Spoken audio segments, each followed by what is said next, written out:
Jai Jawan. Timaya, a heroic soldier and without doubt the greatest. General Timaya was the ablest of India's generals and easily the best loved a rare combination. He was popularly known as Timi.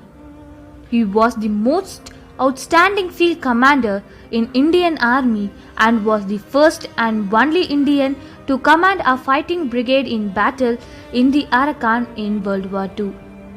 He won the British Distinguished Service Order on the battlefield. To this day, he is spoken of only in the superlatives, even by one of the most flamboyant successors, addicted notoriously to self-praise. Belonging to the same Kodandara clan of Kariyappa, he was born in Madikeri into well-to-do family of coffee planters on March 30, 1906. His mother Sitama was well educated and a social worker, while his father Subbaya was another well-known coffee plantation owners. His maternal uncle Punnappa was among the first batch of Indian commissioned officers who fought during the war. He did his schooling from Bishop Cotton's in Bengaluru.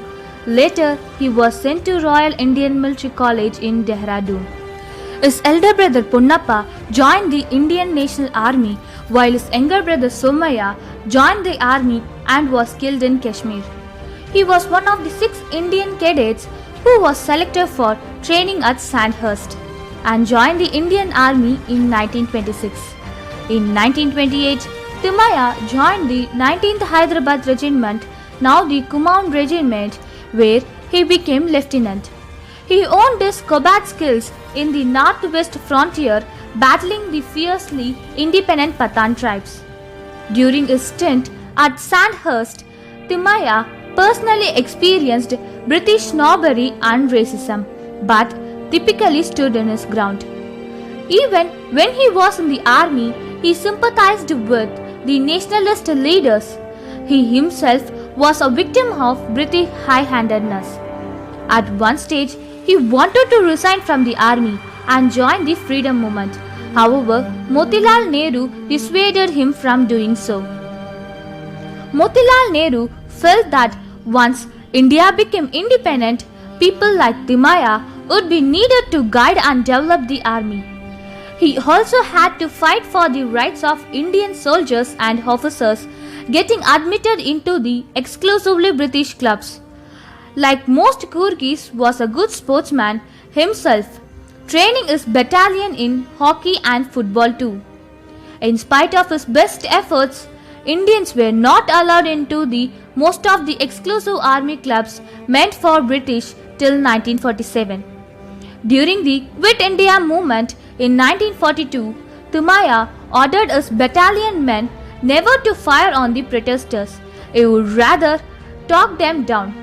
At many places during the Quit India movement, he would personally talk with the demonstrators, making them disperse but never fired on them. Timaya served with distinction in Burma, counter-attacking the Japanese units. His brigade was the first to enter Rangoon after the Japanese evacuated the city and the Indian National Army surrendered. His own brother was one of those Indian National Army officers taken prisoner in Rangoon. He also oversaw surrender of Japanese in Singapore. After the end of the war, he was sent to Japan to restore order and was shocked to see the devastation at Hiroshima. After India became independent in 1947, Timaya was member of the committee that saw division of military assets between India and Pakistan. During partition, as Major General, he handled the responsibility of keeping law and order as well as relief measures well. When Pakistani raiders attacked India in 1947, Timaya commanded the 19th Infantry Division in Kashmir and played a sterling role. One of his greatest achievements would be at Zohila Pass, where he personally led a tank battalion to capture it from Pakistan. Under Timaya's leadership, the 7th Light Cavalry captured Zohila Pass, beat back the Pakistani raiders and took Das Kargil lay. However, is pleading to give him just 3 more months to drive out the raiders fully fell on deaf ears as Nehru took it to United Nations. Suffice it to say that had Pandit Jawaharlal Nehru listened to Major General Timaya, who asked for just 3 more months to reach Muzaffarabad, it would not be facing the Kashmir problem. Timi Sahib, as he was called, was by now a hero regarded as the savior of Kashmir and Ladakh. After the way he led from the front at Zohila Pass in a tank and recaptured it from Pakistanis, he became a legend of sorts in the army. Normally, divisional commanders are not in the front, but at Zohila, Timaya was in first tank, leading assaults, mounting a furious assault on the Pakistani raiders at Zohila, catching them unawares in blinding snow. Such legends are made of. Such was Timaya's reputation in the army that his visit to any unit would automatically boost their morale, lift their spirits. After the Korean War was over, Timaya played a major role in repatriation of the prisoners, which won him plaudits all over the world. General Subbaiah Timaya was assumed as the charge of Indian Army as 6th Chief of the Army Staff on 7th May 1957.